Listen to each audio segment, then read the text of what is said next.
হ্যাঁ, আমরা সিপিসি এর প্রিভিয়াস ইয়ারের কোয়েশ্চেন সলভ করতেছিলাম। তার মধ্যে অলরেডি আমরা বার কাউন্সিলের এ যাবৎকালে যত কোয়েশ্চেন আসছে সিপিসি এর সব সলভ করে ফেলছি। আজকে আমরা সলভ করব হচ্ছে শুধুমাত্র বিজিএস এর কোয়েশ্চেন গুলা। আই হোপ যে আজকের ক্লাসের মাধ্যমে আজকে আমরা সম্পূর্ণ সিবিসি খতম দিয়ে ফেলতে পারবো। আই মিন খতম দিব বলতে প্রিভিয়াস ইয়ারের কোয়েশ্চেন। আচ্ছা, অ্যান্ড আজকে মানে যদিও প্রশ্ন যথেষ্ট পরিমাণ আছে ভালোই, কিন্তু যেহেতু আমরা এর আগে সলভ করছি অলরেডি অনেক কোয়েশ্চেন, ওগুলো রিপিট হবে, সো আমরা একটু কুইক যেতে পারবো আই হোপ। ওকে, আচ্ছা তাহলে হচ্ছে আমরা শুরু করতে পারি। লেটস গো।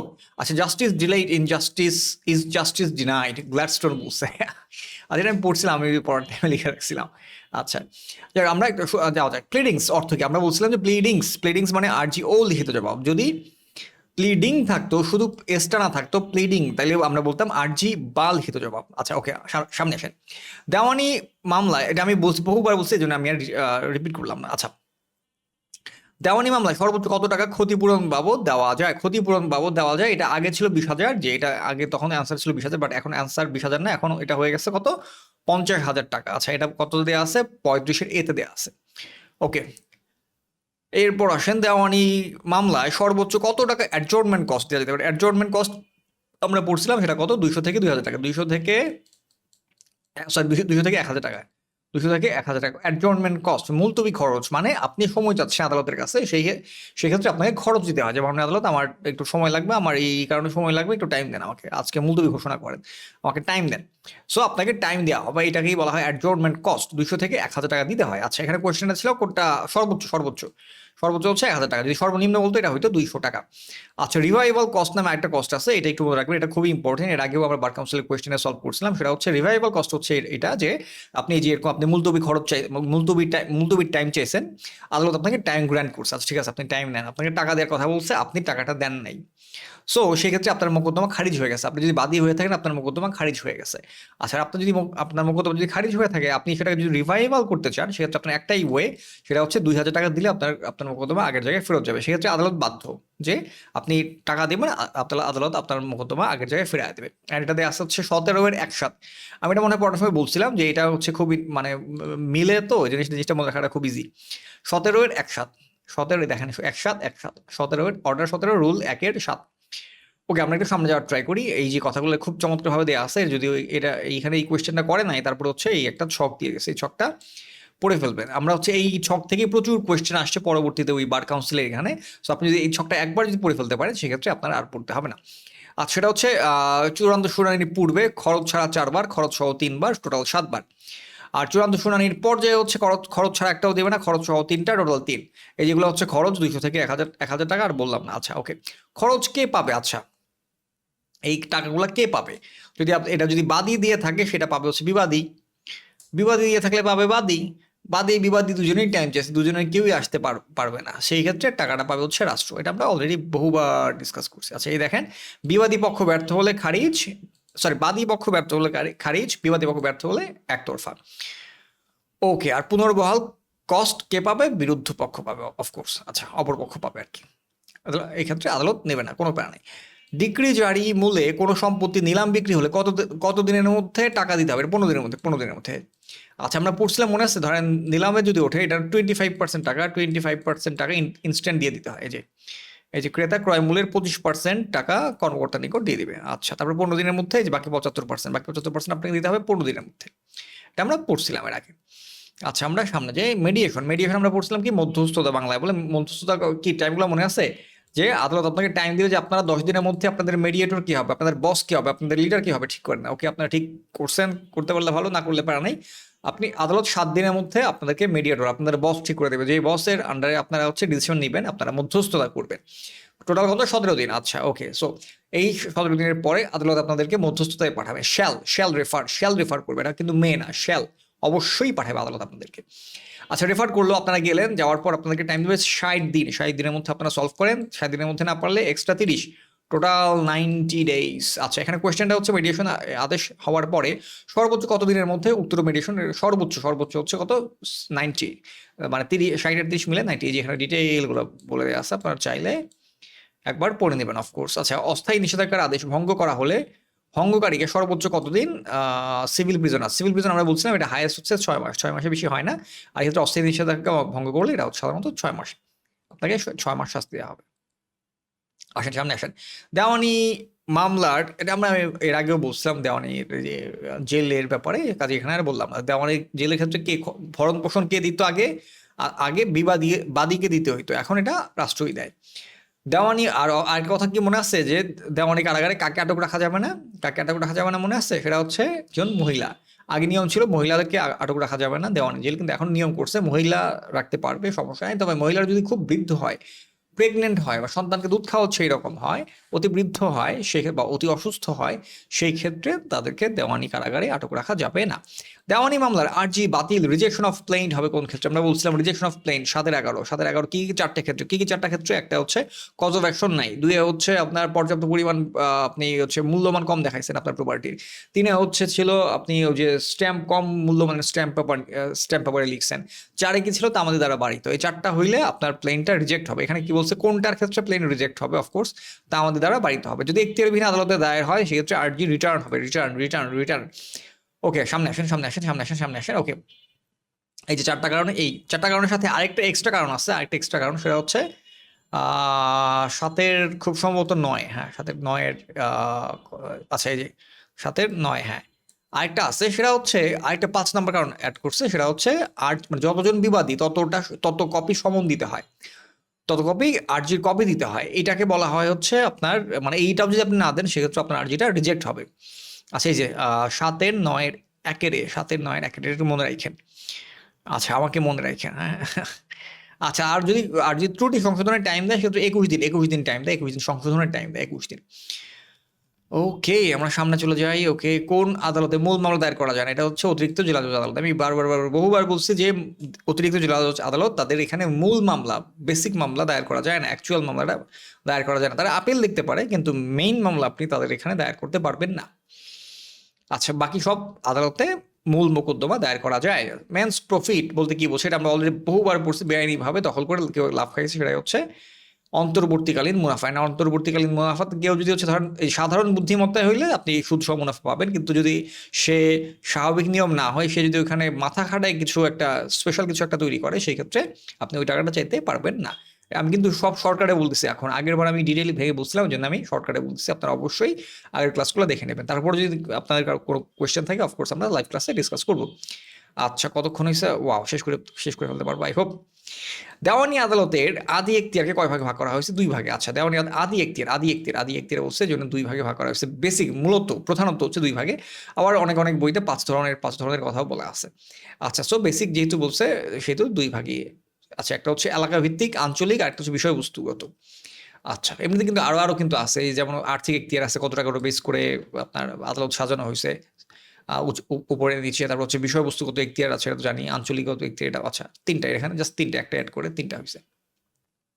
নিম্নের কোন ক্ষেত্রে দেওয়ানি কার্যবিধির আদেশ 26 এর বিধান অনুযায়ী কমিশন ইস্যুর আদেশ দেওয়া যাবে না? কমিশন আমরা বলছিলাম যে ইন্সপেকশন আদালত অনেক সময় দেখা গেছে আচ্ছা, আদালত অনেক সময় দেখা গেছে যে কি বলে নিজে থেকে সবসময় হচ্ছে আপনার ইয়েতে যেতে পারে না, কি বলে কোন একটা প্রপার্টি সেখানে গিয়ে একদম অ্যাকচুয়াল সরেজমিনে গিয়ে দেখা দরকার। আদালত তো সবসময় সেটা যেতে পারবে না, সেক্ষেত্রে তারা কমিশন গঠন করে, আদালত কমিশন গঠন করে দেয়। সেই কমিশন গঠিত হয় হচ্ছে আদেশ 26 অনুসারে। সেই কমিশন কি করতে পারে? সেই কমিশন নালিশি জমিতে কোনো পক্ষে, আচ্ছা সেই জমিতে আচ্ছা কি করতে পারে দেখি, স্থাবর সম্পত্তি ভাগ বন্টন করতে পারে। ওকে, নালিশি জমি কোনো নির্দিষ্ট দাগভুক্ত আছে কিনা, হ্যাঁ সেটা করতে পারে। কোনো দলিলে বর্ণিত জমি নির্দিষ্ট দাগভুক্ত, যেটা আপনি ধরেন আর্জিতে বা রিটেন স্টেটমেন্টে লেখা হয়েছে যে দাগে, অ্যাকচুয়ালি আসলে কি ওই দাগে আসি না নাকি ডিফারেন্ট দাগে, সব কাজগুলো হচ্ছে কমিশন করতে পারে। কমিশন যে কাজটা করতে পারে না সেটা হচ্ছে এইটা, কোনো সত্ত্ব আছে কিনা, কোনো পক্ষের সত্ত্ব আছে কিনা, দখল আছে কিনা, এগুলা কমিশন দেখতে পারে না। এগুলো কমিশনের দায়িত্ব না, এগুলো আদালতের দায়িত্ব। আচ্ছা, আমরা সামনে যাই। এই যে একটু যেটা বললাম, এটাকে বলা হয় হচ্ছে লোকাল ইনভেস্টিগেশন হচ্ছে 26-এ। আচ্ছা, একটু আগে যেটা বললাম এটা হচ্ছে লোকাল ইনভেস্টিগেশন।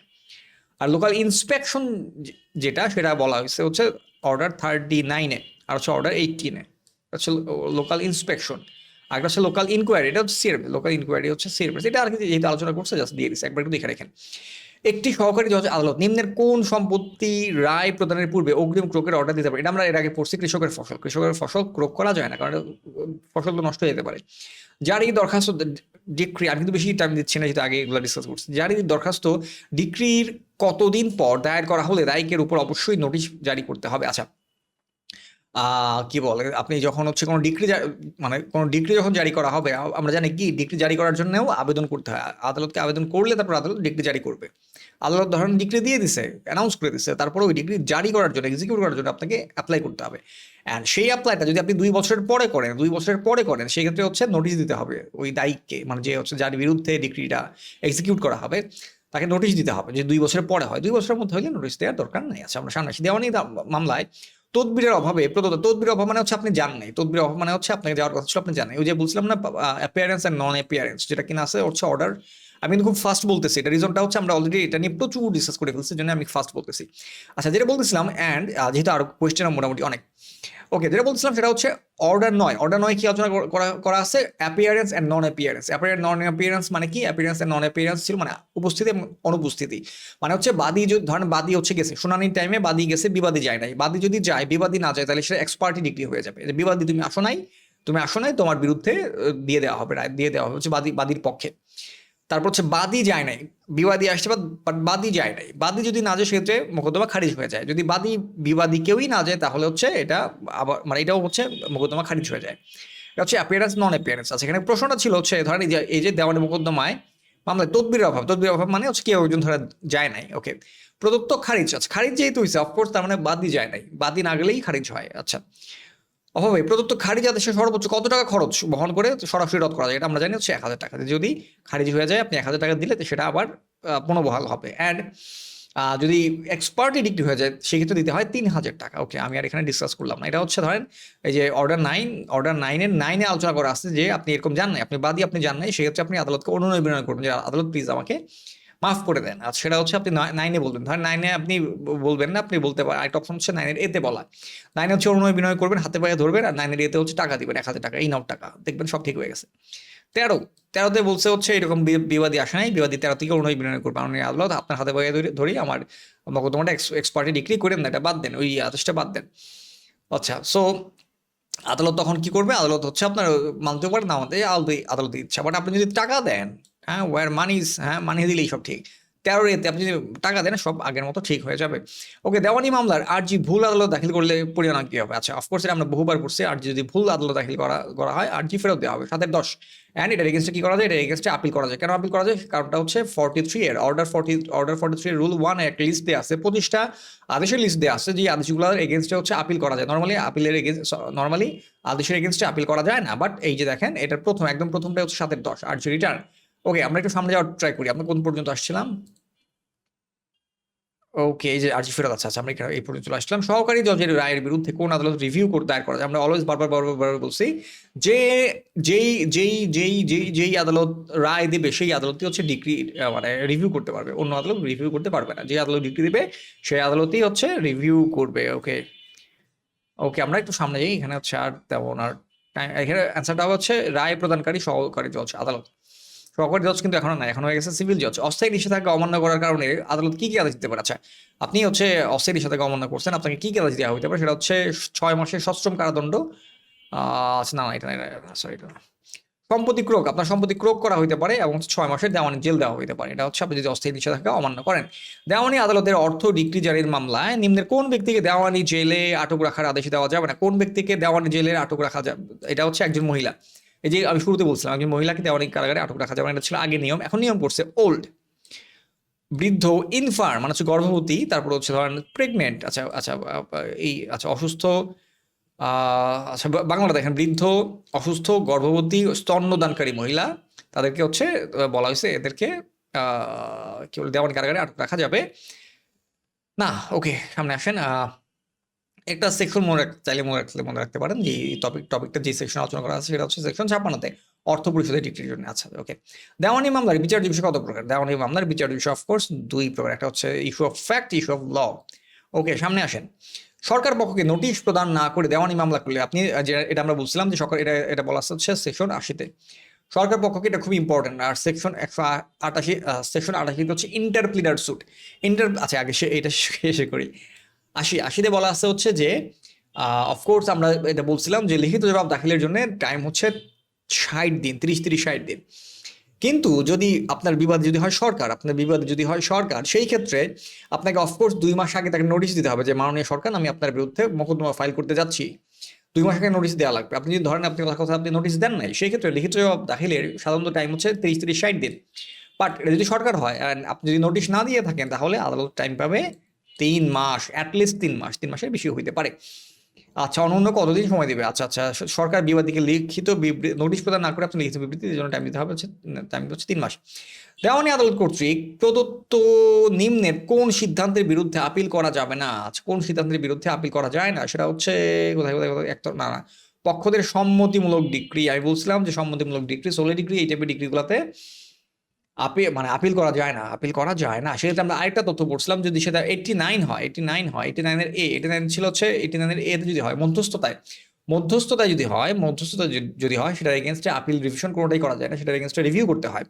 আর যদি অর্ডার 23 এর রুল 3 যদি হচ্ছে কম্প্রোমাইজ ডিগ্রি হয়, সেক্ষেত্রে হচ্ছে আপিল করা যায় না, কিন্তু রিভিশন দায়ের করা যায়। অ্যান্ড আমরা সেকশন 96 এর 3টা রুল আমরা পড়ছিলাম। সেকশন 96 মূলত ডিল করছে হচ্ছে আপিল নিয়ে। সেই আপিলের মধ্যে এক নাম্বারে ডিল করছে হচ্ছে যে ডিক্রির এগেইনস্টে আপিল করা যায়, নাম্বার 1।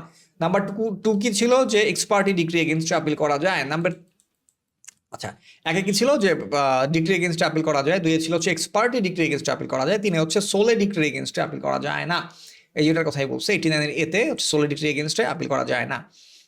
আচ্ছা আচ্ছা, আরেকটা তথ্য একটু মনে রাখতে পারেন। স্মল কজ কোর্ট, যদি স্মল কজ কোর্ট হয়, ছোটখাটো বিষয়ে হচ্ছে কোর্ট দেখে, সেক্ষেত্রে ওইটার এগেনস্টে ওই রাইটার এগেনস্টেও আপিল করা যায় না। ডিক্রি দিলে ওইটার এগেনস্টে আপিল করা যায় না। ওকে, আমরা একটু সামনে যাওয়ার ট্রাই করি। আচ্ছা, তারপর হচ্ছে একটা 97 বলছে একটা কথা, যে নো সেকেন্ড আপিল। না, সেকেন্ড আপিল করা যায় না, এটা আমি বহুবার বলছি। সিপিসিতে সেকেন্ড আপিল করা যায় না, সিআরপিসিতে সেকেন্ড রিভিশন করা যায় না। সিপিসিতে করতে হয় ডাবল রিভিশন করা যায়, আর সিআরপিসিতে ডাবল আপিল করা যায়। সেটা আমরা সিআরপিসি যখন পড়বো তখন আমরা জানতে পারবো। দেওয়ানি কার্যবিধির 7-11 বিধানের মধ্যে 8 জি নাকচের সিদ্ধান্ত মূলত একটা কি? 7-11 আমরা পড়ছিলাম টোটাল সিপিসিতে টোটাল ডিমড ডিগ্রি হিসেবে ধরে নেওয়া যায় এরকম আছে হচ্ছে 2টা। একটা 7-11 আরজি রিজেকশন, আর একটা হচ্ছে 144 নাম্বার সেকশনে আরজি রেস্টিটিউশন, মানে আরজি রেস্টিটিউশন প্রত্যর্পণ, যার যে যেটা প্রাপ্য ছিল, যে যেটা পাইতো তাকে সেটা ফিরা দেয় হচ্ছে রেস্টিটিউশন। আমি আর ডিটেলে বললাম না, কারণ আমি বহুবার, একবার 2বার না ভাই, বহুবার আলোচনা করছি। আচ্ছা, এর অ্যান্সার হচ্ছে ডিক্রি। অফকোর্স এই যে আরজি রিজেকশনটা হচ্ছে ডিক্রি। সামনে আসেন। আচ্ছা, ওকে, নিম্নের কোন আদেশটি ডিক্রি হবার হিসেবে গণ্য হবে? কোনটা ডিগ্রি হিসেবে, এই যে একটু আগে পড়লাম, কোনটা ডিগ্রি হিসেবে গণ্য হবে? সেটা হচ্ছে আরজি প্রত্যাখ্যান আদেশ। আমরা পড়ছি 2টা, একটা হচ্ছে আরজি রেস্টিটিউশন, আর একটা হচ্ছে আরজি রিজেকশন। এই 2টা হচ্ছে আপনার জিম ডিগ্রি বা ডিগ্রি হিসেবে ধরে নেওয়া হয়। সর্বপ্রথম কখন সিভিল কোড সংক্রান্ত পদ্ধতিগত আইন কোডিফাই হয়? 1859 সালে। এটা হচ্ছে খুবই মুখস্থ কোয়েশ্চেন। এটা আইন পাঠের একদম প্রথম পৃষ্ঠাতে এটা দেওয়া আছে। আপনার যেই বইই পড়েন না কেন, প্রথম পৃষ্ঠাতেই মোটামুটি দিয়ে দেওয়ার কথা। আসেন আমরা সামনে যাই। চূড়ান্ত ডিগ্রি প্রচারের পর সংক্ষুব্ধ পক্ষ নিম্নের কোন পদক্ষেপ নিতে পারবে? চূড়ান্ত ডিগ্রি দিয়ে দিচ্ছে, এখন সংক্ষুব্ধ পক্ষ কি করতে পারবে? ডিগ্রি এগেইনস্টে কি করা যায়? আপিল করা যায়। এখানে আপিল হবে, চূড়ান্ত ডিগ্রির বিরুদ্ধে আপিল। এই যে ওকে, আমরা সামনে যাওয়ার ট্রাই করি। সেটা হচ্ছে সমন বিনা জারিতে, এটা আমি এটা দাগায় ফেলছি, সরি। আচ্ছা, আমি বলছি, আমি একটু বলি। সেটা হচ্ছে আপনি বাদী, আপনি মোকদ্দমা দায়ের করছেন, মোকদ্দমা দায়ের করার পর আপনার মোকদ্দমাটা অ্যাকসেপ্ট হয়েছে। ওই যে রিজেক্টেড হয় নাই, রিটার্নও আসে নাই, কিছু হয় নাই, অ্যাকসেপ্ট হয়েছে। অ্যাকসেপ্ট হওয়ার পর আপনি 5 কার্যদিবসের মধ্যে সমন পাঠানোর ব্যবস্থা, মানে আপনি 5 কার্যদিবসের মধ্যে সমন পাঠানো হবে। অ্যান্ড সেই সমন পাঠাইতে গেলে যা যা টাকা পয়সা দরকার, যা যা খরচ দরকার, খরচটা সব আপনাকে অ্যাজ এ বাদী বহন করতে হবে। আচ্ছা, সমন আপনি পাঠাইছেন, সমন গেছে, কিন্তু সমন গিয়ে আবার ফেরত আসছে, সমন জারি হয় নাই। সমন যদি জারি না হয়ে থাকে, তাহলে সমন জারিটা, মানে সমন ফেরত আসার 30 দিনের মধ্যে বা 1 মাসের মধ্যে আপনাকে ব্যবস্থা নিতে হবে। আপনি কি করবেন? আপনার ব্যবস্থা নিতে হবে, এটাই বলা আছে এখানে। যে সমন বিনা জারিতে ফেরত আসার কত দিনের মধ্যে বাদী পদক্ষেপ না নিলে মামলা খারিজ হয়ে যাবে, সেটা হচ্ছে 1 মাসের মধ্যে ব্যবস্থা নিতে হবে। আচ্ছা, আপনি সামনে আসেন। নিম্নের কোন ক্ষেত্রে রিভিউ দরখাস্ত দাখিল করা যায় না? রিভিউ আমরা কি জানি? যে ধরেন আমরা রিভিউ কোন ক্ষেত্রে আমি একটু বলে নেই। রিভিউ হচ্ছে যখন কোনো একটা ডিক্রি এগেনস্টে আপিল করা যেত, কোনো একটা ডিক্রি এগেনস্টে বা সে এগেনস্টেই হোক না কেন, আপিল করা যেত, কিন্তু আপনি আপিল করেন নাই, সেই ক্ষেত্রে আপনি রিভিউ দায়ের করতে পারবেন। নর্মালি আমরা কি জানতাম যে যদি কোনো ডিক্রি এগেনস্টে আপিল করা না যায়, তাহলে সেটার এগেনস্টে রিভিশন করা যায়। এখন ধরেন আপনি আপিল করার রুল ছিল, নিয়ম ছিল, আপনি করেন নাই, সেক্ষেত্রে আপনি রিভিউ দায়ের করতে পারবেন, রিভিশন কিন্তু দায়ের করতে পারবেন না, কারণ রিভিশন তো এখানে নিয়ম নাই। আচ্ছা, সো এখানে কোয়েশ্চেনটা ছিল হচ্ছে নিম্নের কোন ক্ষেত্রে রিভিউ দরখাস্ত দাখিল করা যায় না? অফকোর্স কোনো ডিগ্রি রিভিউর আদেশের বিরুদ্ধে, মানে অলরেডি একটা রিভিউ হয়েছে, রিভিউ করছে আদালত, রিভিউ করে রায় দিচ্ছে, আপনি তার উপর, সেটার উপর আবার রিভিউ এর আবেদন করতে পারেন না। সামনে আসেন। কোনো দেওয়ানি মামলায় ডিক্রি প্রচারের পর কতদিনের মধ্যে ডিক্রি প্রস্তুত করতে হয়? 7 দিন। আমি বলছিলাম যে কি যেন আচ্ছা, যেদিন হচ্ছে ফাইনাল শুনানি হবে, ফাইনাল হিয়ারিং যেদিন হবে, ওই দিনই হচ্ছে আদালত চাইলে রায় ঘোষণা দিয়ে দিতে পারে। ওই দিন চাইলে ওই দিনও পারে, চাইলে 7 দিন পরেও দিতে পারে রায় ঘোষণা। আচ্ছা, তারপরে হচ্ছে এখানে আরেকটা তথ্য কাইন্ড অফ ওই 7 দিনের ব্যাপারটা যেহেতু বলা, ওই জন্য আরেকটা তথ্য মনে রাখতে পারেন। সেটা হচ্ছে দেওয়ানি মামলায় ডিক্রি প্রচার হয়, ডিক্রি প্রচার হয়ে গেছে, ডিক্রি বলে দেওয়া মানে অলরেডি বলে দেওয়া হয়েছে, ডিক্রি ধরেন প্রচার করে ফেলা হয়েছে। আচ্ছা, প্রচারের কত দিনের মধ্যে সেই ডিক্রিটা প্রস্তুত করতে হবে? 7 দিনের মধ্যে। আচ্ছা আসেন, 7 দিন যে রায় ঘোষণা করতে হবে 7 দিনের মধ্যে। আর আচ্ছা, আর সেই রায় ঘোষণার 7 দিনের মধ্যে ডিক্রি দিয়ে দিতে হবে। আচ্ছা, জেলা জজ কর্তৃক রিভিশন মামলায় প্রদত্ত আদেশের বিরুদ্ধে সংক্ষুব্ধ হাইকোর্ট বিভাগে আছে কি রিভিশন দায়ের করতে পারে? অনুমতি সাপেক্ষে, অফকোর্স অনুমতি সাপেক্ষেই হবে। বাট আচ্ছা, আমরা একটু দেখি, জেলা জজ কর্তৃক রিভিশন মামলায় জেলা জজ অলরেডি রিভিশন মানে ধরেন অন্য কোনো আদালত থেকে জেলা জজের কাছে আসছিল, জেলা জজ মানে রিভিশন হয়ে জেলা জজের কাছে আসছিল, জেলা জজ সেটার রায় দিছে। আচ্ছা, এখন বা আদেশ দিছে। আচ্ছা, আদেশের বিরুদ্ধে সংক্ষুব্ধ পক্ষ, এখন সেই আদেশ দিচ্ছে, সংক্ষুব্ধ পক্ষ কই যাবে? সংক্ষুব্ধ পক্ষ অফকোর্স আদালতের অনুমতি সাপেক্ষে রিভিশন দায়ের করতে পারে। হচ্ছে অনুমতি সাপেক্ষে অফকোর্স রিভিশন দায়ের করতে পারে, অনুমতি লাগবে না, সেটা হাইকোর্টে। আমরা বলছিলাম যে এই যে এখানে আর আমি ওইটা তো নাই, হ্যাঁ কাটে বলছি। আচ্ছা ওকে, আমি যদি যাওয়ার ট্রাই করি, এই যে আমি এখানে একটা লিস্ট তৈরি করছিলাম যে যদি কথার কথা কোথায় সবার উপরে কি হাইকোর্ট, যদি জেলা জজ কোনো একটা মামলার রায় দেয়, সে তার রিভিশন ক্ষমতা এক্সারসাইজ করে রায় দিচ্ছে, সেইটার এগেনস্টে আবার যদি আপনি রিভিশন করতে যান অনুমতি সাপেক্ষে, সেক্ষেত্রে হাইকোর্টে যাবে আর কি। সো হাইকোর্টের অনুমতি সাপেক্ষে আপনি দ্বিতীয় রিভিশন করতে পারবেন। আচ্ছা, আমরা কোন পর্যন্ত আসছিলাম? এই যে এটা পড়তেছিলাম, কতক্ষণ হয়েছে দেখি তো। ওয়াও, আচ্ছা আমরা কি সিরিজ শেষ করতে পারবো আজকে? দেখি, দেখা যাক। আচ্ছা, এটা পড়ি নাই, এটা আগেটা পড়ছে। আচ্ছা, মামলার অ্যাবেটমেন্ট আদেশ অ্যাবেটমেন্ট আমি একটু পরে আসতেছি, মানে একটু পরে এখনই আসতেছি। মামলার অ্যাবেটমেন্ট আদেশ সরাসরি বাতিলের জন্য আদালতে একজন দরখাস্তকারীর বিরুদ্ধে সর্বোচ্চ কত টাকা কস্ট? সেটা হচ্ছে 2,000 টাকা। আচ্ছা, এটা আমি একটু বলি, সেটা হচ্ছে আচ্ছা আমি একটু শিওর হয়নি যে এটা ওইটাই কিনা, আমি যেটা ভাবতেছি সেটাই কিনা। আচ্ছা, আদালতের নির্দেশনা অনুযায়ী সর্বোচ্চ 3,000 টাকা খরচ। আচ্ছা আচ্ছা, না না, এটা ওইটা না, এটা হচ্ছে, বাট এটা আপনারা পড়ছেন এর আগে। সেটা হচ্ছে অর্ডার 22/9 অর্ডার 22 আছে, একটা মিনিট দেখে নিই। সাক্ষ্য উপস্থাপনের নির্দেশ না দিয়ে মামলা সরাসরি বাতিলের খারিজ আদেশ। আচ্ছা, এটা কত? অ্যান্সার কত? এটা অ্যান্সার তো 2,000 দিতে মনে হয়। 22 না, 3,000 টাকা, 3,000 টাকা আই থিঙ্ক, 3,000 টাকা, 9 আচ্ছা, আমি একটা সেকেন্ড একটু দেখে নিই। লিগেম দেওয়ানি উইদাউট, ওরা উইদাউট না তো, লিগেম দেওয়ানি ইয়াপ দিস ওয়ান। আচ্ছা, শেষে এসে পড়ছি, জাস্ট একটা মিনিট টাইম দেন। একটা এই যে যেটা, আচ্ছা হ্যাঁ, এটা 3, এটা হচ্ছে 3। আচ্ছা, এটা জাস্ট একবার একটু এটা একটু মানে এটা এটা থেকে কোয়েশ্চেন খুব একটা আসে নাই, একটাবার একটু আপনারা রিডিং পড়ে নিয়েন। আচ্ছা, আমি আর এখানে সমস্যা করতেছি না।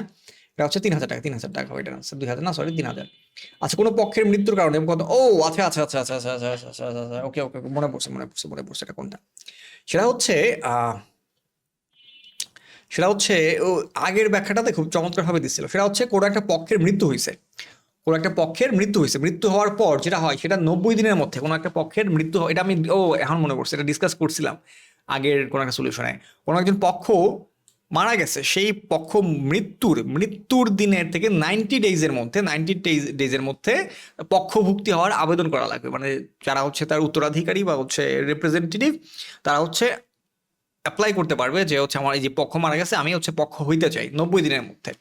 আচ্ছা, 90 দিনের মধ্যে তারা অ্যাপ্লাই করে নাই, সেক্ষেত্রে মোকদ্দমাটা অ্যাবেট হয়ে যায়, বাতিল হয়ে যায়, অ্যাবেট হয়ে যায়। সেই ধরনের অ্যাবেট হয়ে গেছে, তখন আপনি সেটা যদি রিভাইভ করতে চান, সেক্ষেত্রে আপনাকে দিতে হবে কত? 3,000 টাকা। 3,000 টাকা দিলে আপনি সেটা রিভাইভ করতে পারবেন। এটাই ছিল সেটা। আচ্ছা, আমি ভুলে গেছিলাম। ওকে, তারপর হচ্ছে আসেন কোড অফ সিভিল প্রসিজার 108 বলছিলাম যে আপিল আদালতের ক্ষমতা, আপিল আদালতের কি ক্ষমতা আছে সেই সম্পর্কে ডিসকাস করছে সেকশন 107 আমি বলছিলাম এটা এর ক্লাস বহুবার ডিসকাস করা হয়েছে, রিমান্ডের কথা বলছিলাম, সিবিসি রিমান্ড। আচ্ছা, কি করতে আপিল আদালতের আসলে কি কি ক্ষমতা আছে আসলে আমরা দেখি। To determine a case finally, একটা কেস ফাইনালি ডিটারমাইন করা, একটা case final, to determine a case finally, final একটা কেস ডিটারমাইন করা হচ্ছে আপিল আদালতের কাজ। টু রিমান্ড এ কেস, বলছিলাম চাইলে আদালত পুনরায় আগের আদালতে ফেরত পাঠাতে পারে। To remand a case, to issue a frame issue করতে পারে, টু টেক অ্যাডিশনাল এভিডেন্স নিতে পারে। এর কোয়েশ্চেনটা কি ছিল যে ধারা অনুযায়ী নিজের কোনটি আপিল আদালতের অন্তর্ভুক্ত নহে, কোনটা আপিল আদালতের অন্তর্ভুক্ত না, সেটা হচ্ছে অফকোর্স মামলা পুনর্বিচারের জন্য পাঠাইতে পারে, মামলা পুনর্বিচার জন্য বিচার্য বিষয় গঠন করতে পারে, পুনর্বিচারে পাঠাইতে পারে, অতিরিক্ত সাক্ষ্য গ্রহণ করতে পারে, কিন্তু নতুন করে আর্জি গ্রহণ করবে না, আপিল আদালত আর্জি গ্রহণ করবে না।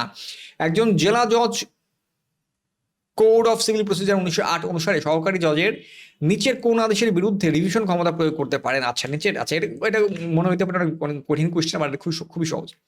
কোনটার এগেনস্টে রিভিশন হইতে পারে, কোনটার এগেনস্টে রিভিশন হইতে পারে, তার মানে কি কোনটার এগেনস্ট, কোনগুলোর এগেনস্টে আপিল করা যাবে না, কোনটার এগেনস্টে আপিল করা যাবে না। আচ্ছা, আমরা একটু দেখি যে কোনটার এগেনস্টে আপিল করা যাবে। আমরা জানি অর্ডার 43-তে একটা লিস্ট দিয়ে আছে প্রায় 25টার মতো, যেটাকে আইন পাঠ ব্যাখ্যা করে 27টার মতো বানাইছে, বাট মূলত 25টা। যদি কোয়েশ্চেন আছে কতটা আদেশের এগেনস্টে আপিল করা যায়, সেটা হচ্ছে 25টা। কোথায় আছে? অর্ডার 43 এর রুল 1-এ আছে। আচ্ছা, কি কি আছে? একটা অফকোর্স আমরা জানি, সেটা প্রথম রেট আমরা মোটামুটি আমাদের মুখস্থ, মানে যদি আপনারা পড়াশোনা করে থাকেন মুখস্থ হয়ে যাওয়ার কথা। হচ্ছে আরজি রিটার্নটা হচ্ছে একদম এক নাম্বারে, এই যে একটা লিস্ট, এই লিস্টের একদম এক নাম্বারে হচ্ছে 7-10 এটার কাজে এটার এগেনস্টে আপিল করা যাবে, ওকে। 8-10 এটার এগেনস্টে কি আপিল করা যায়? ইয়াস, 8-10 এগেনস্টেও আপিল করা যায়। এই যে দেখেন লিস্টের পরেরটা, প্রথমে 7-10, পরেরটা 8-10, 7-10, 8-10, 7-10, 8-10, পরেরটা হচ্ছে 9-9, 9-13, 9-9, 9-13, 9-9, 9-13। আচ্ছা, ওকে। এটা আপনারা চাইলে দেখে লিখে নিতে পারেন আপনার যে বই আছে। দাখিলি দরখাস্ত নামঞ্জুর আদেশ। আচ্ছা, দাখিলি দরখাস্ত নামঞ্জুর আদেশ, ওকে।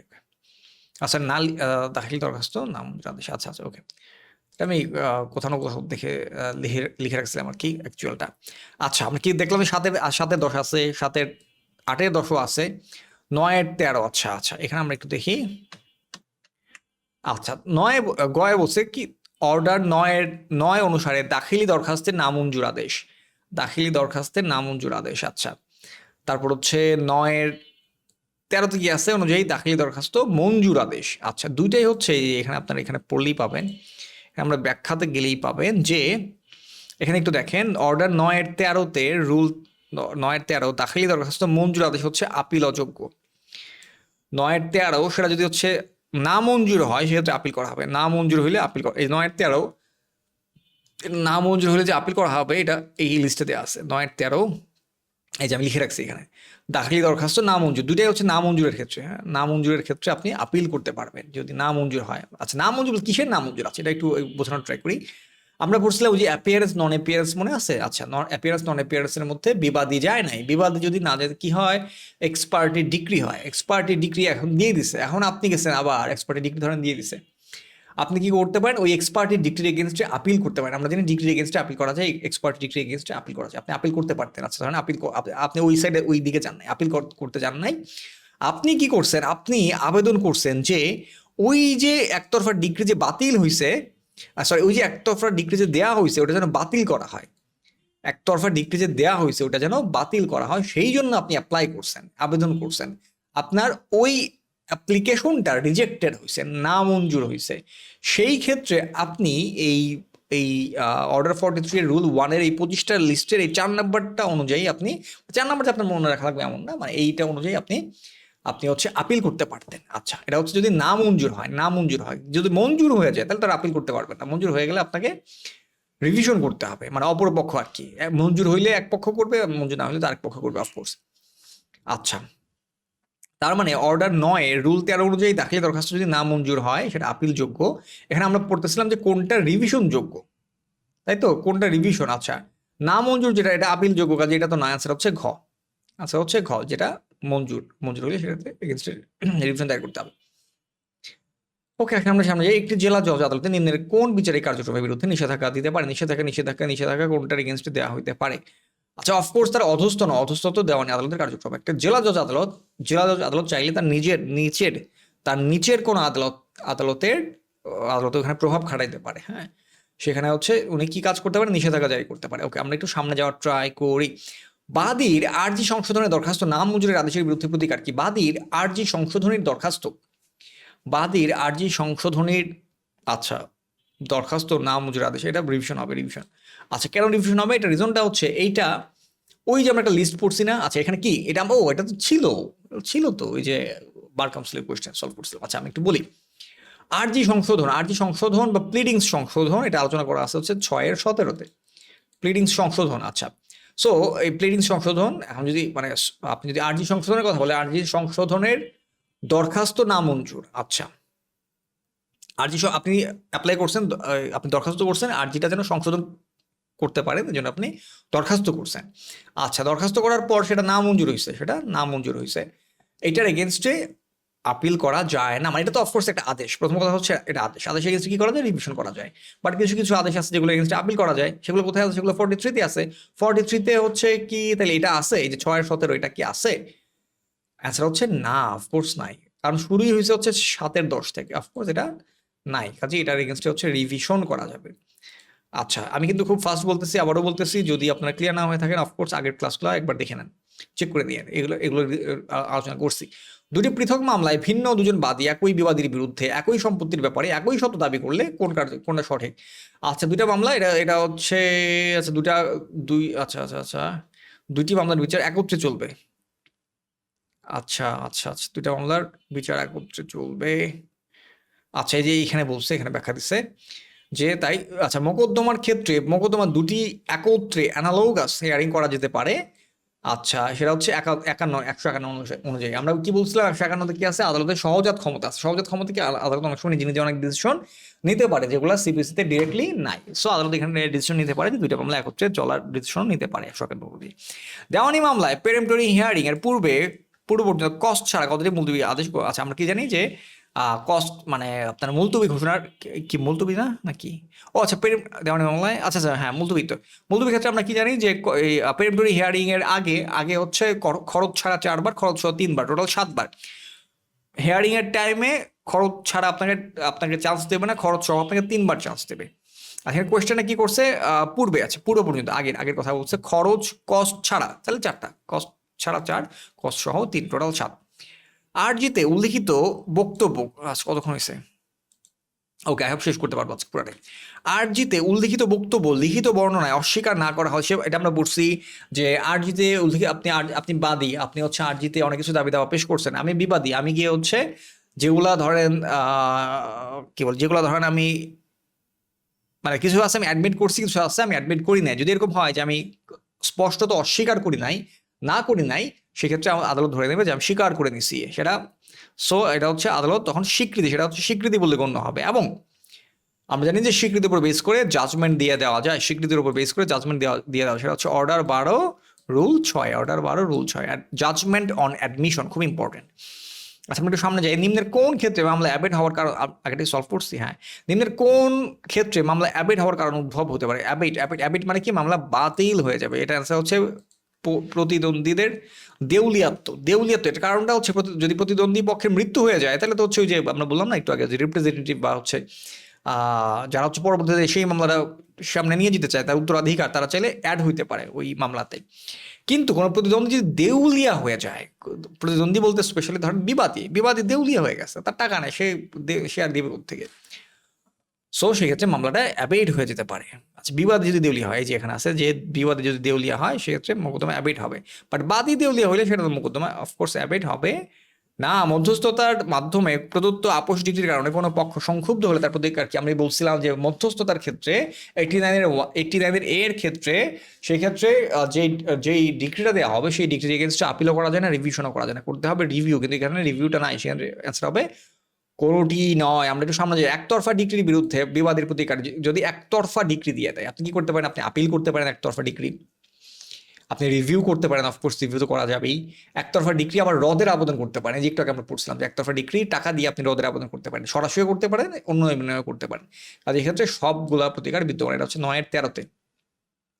9-13 এবং 13 এতে আমরা পড়ছিলাম যে 9-13 কি কি কি বলা আছে, যদি বিবাদী আসে নাই, মোকদ্দমা এক্স পার্টি ডিগ্রি হয়ে গেছে, একতরফা শুনানি হয়ে গেছে, আদালত তার বিরুদ্ধে রায় দিয়ে দিচ্ছে, সেহেতু সে কি করতে পারে, সে এসে অনুনয় বিনয় করতে পারে যে মাননীয় আদালত আমাকে ক্ষমা করে দেন, আমি আর এরকম এই ভুল করবো না, যে আমি আসি না এই ভুলটা আর করবো না। সেটা হচ্ছে 9-13-তে। 9-13-তে এরকম কোনো ভুল টুল নাই, আমি এই যে টাকা, এই নাও টাকা, 3,000 টাকা মুখের উপর ছুড়ে দিবে এইভাবে, এই নাও টাকা 3,000 টাকা, আমার মোকদ্দমা এক্সপার্টি ডিগ্রিটা সরায় নাও, এটা করতে পারে, যে এটাই হচ্ছে একতরফা ডিগ্রি, রদের আবেদন, নর্মাল আবেদন, আবার সরাসরি রদের আবেদন করতে পারে। সে আপিল চাইতে পারে, কারণ এটা যেহেতু ডিগ্রি, এক্সপার্টি ডিগ্রি, আমরা পড়ছিলাম 96-এর 3টা রুল, 96-এর 3টা রুল আপিল সম্পর্কিত। 96-এর প্রথম রুল কি ছিল? 96-এর প্রথম রুল ছিল যে ডিগ্রি এগেনস্ট আপিল করা যায়। 96-এর দ্বিতীয় রুল কি ছিল? যে এক্সপার্টি ডিগ্রি এগেনস্ট আপিল করা যায়। 96-এর 3তে রুল কি ছিল? যে ওই যে সম্মতিসূচক ডিগ্রি বা হচ্ছে কি বলে, ওই যে মধ্যস্থতায় বা হচ্ছে কম্প্রোমাইজ ডিগ্রি, এগুলোর এগেনস্টে, বা সোলি ডিগ্রির এগেনস্টে আপিল করা যায় না। ওকে, আচ্ছা আমরা আমরা আমরা এটা, আচ্ছা কাজে এটা সবগুলা okay. The code of civil procedure 1908-এর অর্ডার 21-এর 92 অনুসারে setting aside or refusing to set aside, আচ্ছা এটা হচ্ছে আপিলযোগ্য। Setting aside or refusing to set aside, এটা হচ্ছে আপনার 43-এর 1 অনুসারে এটা আপিলযোগ্য, আমরা জানি। আচ্ছা আচ্ছা একবার একটু দেখে নিই কত কত কত কত কত কত ছিল এটা। এটা ছিল হচ্ছে অর্ডার 21-এর রুল 92, অর্ডার 21-এর রুল 92, অর্ডার 21-এর রুল 92, এই যে অর্ডার 21-এর, এই যে এখানে দেয়া আছে 13 নম্বরে, অর্ডার 21-এর রুল 92 যদি হয়, এটার এগেনস্টে কি করা যায়, এই আদেশের এগেনস্টে কি করা যায়, আপিল করা যায়, আপিলকারী কাজে এটা হবে আপিলযোগ্য। ওকে, সামনে আসেন। Persons for whom examination commission, মাথায় রেখেন, কমিশন আমরা কি জানি, কমিশন কোন আদেশে আলোচনা করা আছে 26-এ মে ইস্যু, আচ্ছা আচ্ছা সেটা হচ্ছে, আচ্ছা এটা হচ্ছে আপনার 26-এর রুল 4, মানে এটা হচ্ছে একদম মূল বেসিক রুল, এটা হচ্ছে কমিশনের 26 অর্ডারের রুল 4-এ কি দেয়া আছে, রুল 4-এ দেয়া আছে হচ্ছে যে মানে এই কমিশন ইস্যুর কথা সম্পর্কে বলে দেয়া আছে। ওকে, আচ্ছা আসেন এবার আমরা একটু সামনে যাই। অ্যান অ্যাপিলেট কোর্ট, আচ্ছা একটা আপিল কোর্ট কি করতে পারে, shall have power to take additional evidence, সে কি করতে পারে, অ্যাডিশনাল এক্সট্রা সাক্ষ্য নিতে পারে। আমরা বলছিলাম যে 107-এ কোর্টের পাওয়ার, কি কি পাওয়ার আছে, 4টা। সেটা হচ্ছে আরজি, অফকোর্স আরজি, নতুন আরজি নিতে পারে না, কিন্তু সে আর কি করতে পারে, সে অ্যাডিশনাল এভিডেন্স নিতে পারে, সে বিচার্য বিষয় গঠন করতে পারে, সে হচ্ছে রিমান্ড পাঠাইতে পারে আগের আদালতে। আর সেটা হচ্ছে সেকশন 107-এ। আচ্ছা বহুবার দেখছেন সেকশন 107 কতবার আসছে, খুবই খুবই খুবই ইম্পর্টেন্ট। কোনো পক্ষে সেট অফ দাবি করতে পারে, অফকোর্স অর্থের মামলায়। আমরা কি বুঝলাম, যে আমি আপনার কাছে 10,000 টাকা পাই, আমি আপনার কাছে 10,000 টাকা পাই, আমি আদালত থেকে মোকদ্দমা দায়ের করলাম, আমি এই কুদ্দুসের কাছ থেকে 10,000 টাকা পাই, আপনি আদালতে গেলেন, গিয়ে বললেন যে মাননীয় আদালত ঠিক আছে মাসুম আমার কাছ থেকে 10,000 টাকা পাই, কিন্তু আমিও মাসুমের কাছ থেকে 4,000 টাকা পাই। সো এটা আমরা তখন সেট অফ করে ফেলতে পারি, যে আপনি ঠিক আছে 4,000 টাকা পান, আর আপনি আপনার কাছে 10,000 টাকা পাই, ঠিক আছে আপনি আমাকে 6,000 টাকা ফেরত দেন। এটাকেই বলা হয় হচ্ছে সেট অফ। বলা আছে হচ্ছে 8-এর 6, অর্ডার 8-এর রুল 6 সেট অফ সম্পর্কে বলা আছে। আর অর্ডার 20-এর রুল 19-এর 3-এ বলা আছে ইকুইটেবল সেট অফ। 8-এর 6 হচ্ছে লিগাল সেট অফ, 20-এর 19-এর 3 হচ্ছে equitable set of. Equitable set of কি? ইকুইটেবল সেট অফটা হচ্ছে যখন টাকার পরিমাণ নির্ধারণ করা যায় না, সো তখন ইকুইটির উপর বেস করে তখন ডিসিশন নিতে হয়। আচ্ছা যাই হোক, আমরা এখানে তাহলে কোয়েশ্চেন হচ্ছে অর্থের মামলায়, অফকোর্স সবকিছু এগুলো অর্থের মামলায় হবে। ও হ্যাঁ, ফাইনালি আমরা পিডিএফ 1 আমরা ফিনিশিং দিয়ে দিতে পারলাম। ওকে, আর 20 মিনিটস আছে 1 ঘন্টা ক্লাস হইতে, দেখা যাক আমরা আজকে শেষ করে ফেলতে পারি কি না। আচ্ছা আমাদের লাস্ট, আচ্ছা আমরা 10ম বিজিএস পর্যন্ত শেষ করে ফেলছি, আর হচ্ছে মনে হয় 3-4টা প্রশ্ন আছে। আচ্ছা okay, let's go. The code of civil procedure এর অর্ডার 11-এর রুল 21, অর্ডার মনে পড়ে এটা কোথায় আছে? আচ্ছা অর্ডার 11-এর রুল 21 অনুসারে আদালত কোনো আদেশ প্রচার করলে সংক্ষুব্ধ ব্যক্তির প্রতিকার কি, সেটা হচ্ছে আপিল করা যাবে। এটা কোথায় পড়ছি বলেন তো? অর্ডার 11-এর রুল 21, আচ্ছা এটা আমরা পড়ছি হচ্ছে আচ্ছা ও আচ্ছা আমি শিওর না পড়ছি কিনা, এই যে এখানে অর্ডার 11-এর রুল 21 কোথায়, সরি অর্ডার 11, এই যে আমরা এখানে প্রথম 4-5টা যখন পড়ছিলাম, যে একটা হচ্ছে 7-এর 10, কোন আদেশের এগেনস্টে আপিল করা যায়, এগুলো একটা লিস্ট দিয়ে আছে বলছিলাম 43-এর, একটা 7-এর 10, 8-এর 10, 7-এর 10, 8-এর 10, 9-এর 13, 9-এর 9, 9-এর 13, 10-এর 4, 11-এর 21, এই প্রথম 6টা অ্যাটলিস্ট একদম মুখস্থ করে ফেলেন। আচ্ছা 10-এর 4, আরেকটা হচ্ছে 11-এর 21, এটার এগেনস্টে কি করা যায়? এটার এগেনস্টে হচ্ছে আপিল করা যায় 41-এর 1 অনুসারে আপিল করা। যদি পড়তে চান, যে একটু ভেতরে যদি পড়তে চান, হ্যাঁ পড়ার দরকার আছে, একটু জাস্ট রিডিং করে নিয়ে, যে জাস্ট চোখ বুলাই নিয়ে। ওকে, আমরা একটু সামনে যাওয়ার ট্রাই করি। The code of civil procedure 1908-এর অর্ডার 40 43 43 এ আপিলযোগ্য আদেশের তালিকায় মোট কয়টি, এই যে একটু আগে যেটা বললাম, এটা বহুবার 100 বার বলছি মনে হয় আমার আমার যতদূর মনে হয়, যে অর্ডার 43 এর রোল না সরি রুল 1 এর টোটাল 25টা আদেশের লিস্টে আছে। কয়টা আদেশ? 25টা আদেশ। আর এটা কোথায় বলা আছে, মানে লিস্টে দেওয়া আছে কোথায়, সেটা হচ্ছে অর্ডার 43 এর আচ্ছা আমি ইরেজার দিয়েছি, অর্ডার 43 এর রুল 1 এ। আর এই যে এই আপিলের এগেনস্টে যে আদেশের এগেনস্টে যে আপিল করা যায় সেটা বলা আছে হচ্ছে সেকশন 104। এটাও আমি বহুবার বলছি। The code of civil procedure 1908 এর অর্ডার 21 এর 90 অনুযায়ী নিলাম রদের জন্য আবেদনকারীকে প্রমাণ করতে হবে। আচ্ছা, এটার অ্যান্সারটা আমি বলি। এটার অ্যান্সার হচ্ছে material irregularity or fraud in publishing or conducting auction. Auction মানে হচ্ছে নিলাম। নিলামের টাইমে কোনো না কোনো ইরেগুলারিটি হয়েছে। ইরেগুলারিটি মানে কোনো না কোনো জোচ্চোরগিরি, মানে কোনো না কোনো অস্বাভাবিক কিছু একটা হয়েছে, অথবা ফ্রড হয়েছে। এটা হচ্ছে আপনি যদি প্রমাণ করতে চান সেটা এই ধারা অনুযায়ী অর্ডার 21 রুল 90। এটা আপনি জাস্ট একটাবার একটু মনে রাখতে পারেন, অর্ডার 21 রুল 90, অর্ডার 21 রুল 90। এইবার পরীক্ষা এরকম করে ফেলতে পারে, জিনিসটাকে উল্টায় দিবে, যে বলবে এরকম যে দেখেন কোয়েশ্চেনটা কেমন উল্টায়, ঘুরে ফিরে কিন্তু এগুলো থেকে আসে। কোয়েশ্চেনটা এরকম দিতে পারে, material irregularity or fraud in publishing or conducting auction. এটা কোন অধ্যায়, কোন আদেশের কত নম্বর রুলে বলা হয়েছে, উল্টায় দিবে জাস্ট। তখন হবে হচ্ছে 21 রুল 90। ওকে, সামনে আসেন। দেওয়ানি মামলায় আর যে প্রত্যাখ্যাত হলে তার বিরুদ্ধে কি প্রতিক্রিয়া আছে? আর যদি প্রত্যাখ্যাত, এটা 100 বার পড়ছি, না হয় 100 বার পড়ছি, আমি একটু জুম করলাম। আচ্ছা, 100 বার পড়ছি। আমরা কি জানি যে আর যে প্রত্যাখ্যাত হলে 7-11 কি করা যায়? আপিল করা যায়। আবার আর 7-10 হচ্ছে আরজি রিটার্নের এগেনস্টেও আপিল করা যায়। কিন্তু 7-10 এগেনস্টে কেন আপিল করা যায়? কারণ যে অর্ডার 43 এর রুল 1 এর ওই যে 25টা লিস্টের প্রথমটাই হচ্ছে আরজি রিটার্ন, এই জন্য ওইটার এগেনস্টে আপিল করা যায়, ওই আদেশটার এগেনস্টে আপিল করা যায়। আবার 7-11 এটা কিন্তু একটা ডিক্রি, এটা একটা ডিমড ডিক্রি, এটার এগেনস্টে যেহেতু ডিক্রি অফকোর্স এমনিতেই আপিল করা যাবে। ওকে, বহুত চিলাইতেছি। The code of civil procedure 1908 এর সেকশন 2-8 অনুসারে বিধি অনুসারে জাজ অর্থ কি? জাজ হচ্ছে প্রিসাইডিং অফিসার। এটা হচ্ছে সংজ্ঞাটা দেওয়া আছে। এবার পরীক্ষা এটা উল্টা দিতে পারে যে জাজের সংজ্ঞা কোথায় দেওয়া আছে? 2-8 এ। ওকে, জাজের সংজ্ঞা কোথায় দেওয়া আছে? 2-8 এ। আচ্ছা, ওকে, আমরা একটু সামনে। অ্যান্ড জাজ বলতে কি বোঝায়? প্রিসাইডিং অফিসার জাজের সংজ্ঞাটা এইভাবে দেওয়া আছে। চূড়ান্ত ডিগ্রির বিরুদ্ধে, ডিগ্রির বিরুদ্ধে প্রতিকার কি? এটা আমি 100 না হইলে 100 বার বলছি। আপিল রিসিভার নিয়োগ দেওয়া হয়, এটা হচ্ছে অর্ডার 40। অলওয়েজ আমি বলছিলাম যে হচ্ছে আপনারা অর্ডারগুলো একটু দেখে রাখবেন যে কোন অর্ডারে কি আছে। আমি আচ্ছা দরকার হয় আমি লিখে আমি আপনাদেরকে দিয়ে দেবো, অথবা ছবি তুলে দিয়ে দেবো, আবার বই দেখানো আছে। অর্ডার 40 হচ্ছে রিসিভার নিয়োগ সম্পর্কে বলা আছে। অর্ডার 40 এর রুল 1, একদম বেসিক। অর্ডার 40 এর রুল 1 আমরা একটু সামনে যাওয়ার ট্রাই করি। The code of civil procedure 1908 এর কত ধারা অনুযায়ী জেলা জজ এক আদালত থেকে অন্য আদালতে দেওয়ানি মামলা স্থানান্তর করেন? এটা 24 আমরা জানি 22-24 হচ্ছে মামলা স্থানান্তর করা যায়। অ্যান্ড জেলা জজ যদি এক জেলা থেকে অন্য জেলায় নিতে চান, আচ্ছা কি প্রশ্নে কি ছিল? জেলা জজ যদি এক আদালত থেকে অন্য আদালতে নিতে চায়, উনি নিচে থেকে নিতে চায়, সেটা হচ্ছে 24। আর যদি অ্যাপ্লাইয়ের থ্রুতে করে সেটা হচ্ছে 22। ওকে, আমরা একটু জানি অধস্তন আদালতের ভাষা হচ্ছে 137। এটা মুখস্থ কাইন্ড অফ। 137 হচ্ছে ভাষা নিয়ে বলা আছে, যে মোকদ্দমার হচ্ছে আদালতের ভাষা কি হবে, সেটা নিয়ে বলা আছে কত? 137। The code of civil procedure 1908 এর রুল অর্ডার, আচ্ছা অর্ডার 8 এর রুল 1 অনুযায়ী বিবাদী প্রথম শুনানির দিন জবাব দাখিল না করতে পারলে কতদিন? এটা আমরা জানি অলওয়েজ যে এটা হচ্ছে 60 দিন। বিবাদী কতদিন টাইম দেওয়া হয়? 30 দিন প্লাস 30 দিন, 60 দিন টাইম দেওয়া হয়, বা 60 কার্য দিবস অ্যাকচুয়ালি। কিন্তু আমরা যে এখন যেহেতু কার্য দিবস যেহেতু না, এই 60 দিনই হচ্ছে অ্যান্সার। আচ্ছা, দেখেন এই যে কার্য দিবস, 60 কার্য দিবসের মধ্যে। আর যদি সরকারের ক্ষেত্রে সেক্ষেত্রে ডিফারেন্ট। আমরা এখন প্রথম আজকেই বলছিলাম, এই ক্লাসের শুরুতে মনে হয় বলছিলাম, লিখিত নোটিশ ছাড়া সরকারের বিরুদ্ধে এই যে এই সেম কোয়েশ্চেন আবার আসে, আপনি সরকারকে নোটিশ দেন না, সেহেতু টাইম দিবেন কত? 3 মাস। দেওয়ান আমি কিন্তু বেশি কথা আর বলতেছেন, আজকে আমি বলছি এটা, যে এটা হচ্ছে সেকশন 80-তে বলা আছে এরকম, যে সরকার বেশ কিছু সুবিধা পায়। কোন দেওয়ানি মামলার যুক্তি তর্ক শুনানি সমাপ্তির পর আদালতকে কত দিনের মধ্যে রায় প্রচার করতে হয়? 7 দিনের মধ্যে। 7 দিন, এটা এই যে আজকেই বলছি, একটু আগে বলছি, 7 দিনের মধ্যে। Okay, as per section 89A of the code of civil procedure 1908, after filing written statement the code, আচ্ছা রিটেন স্টেটমেন্ট ফাইলের পরে কোর্ট কি করবে? Shall of course refer the dispute for মেডিয়েশনের জন্য অফকোর্স পাঠাবে। আগে হচ্ছে এটা অফকোর্স ছিল না, এটা 2012 সাল থেকে এটাকে মাস্ট করা হয়েছে। 2012 সাল থেকে এই সালটা করা হয়েছে। আচ্ছা, আগে ছিল হচ্ছে মানে আদালত চাইলে পাঠাইতেও পারতো, নাও পাঠাইতে পারতো, বাট এখন মাস্ট। ওকে, আমরা প্রায় চলে আসছি। The code of civil procedure এর কোথায় ক্রস অবজেকশন? আচ্ছা, এটা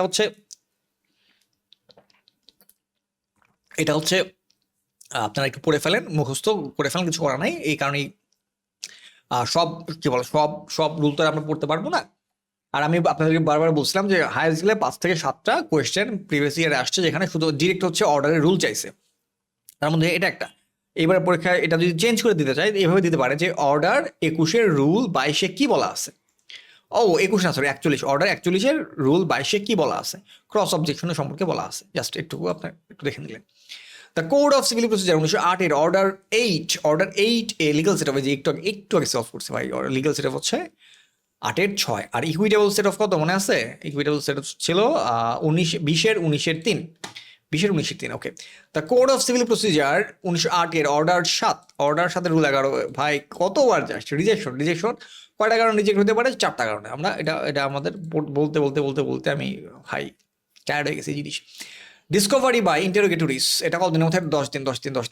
বিচার বিষয় গঠনে 10 দিনের মধ্যে এটা এই ডিসকভারি অফ ইন্টারোগেটরিস মানে হচ্ছে আপনার কিছু আপনি ডকুমেন্ট চান, অপর পক্ষের কাছ থেকে কিছু ডকুমেন্ট চান, বা হচ্ছে কিছু কোয়েশ্চেন অ্যান্সার চান, আপনি সেগুলো লিখিত দেবেন, এটাকেই বলা হয় ডিসকভারি বাই ইন্টারোগেটরিস। এটা করতে হয় 10 দিনের মধ্যে। এটা দিয়ে আসে হচ্ছে order 11 rule 1-এ।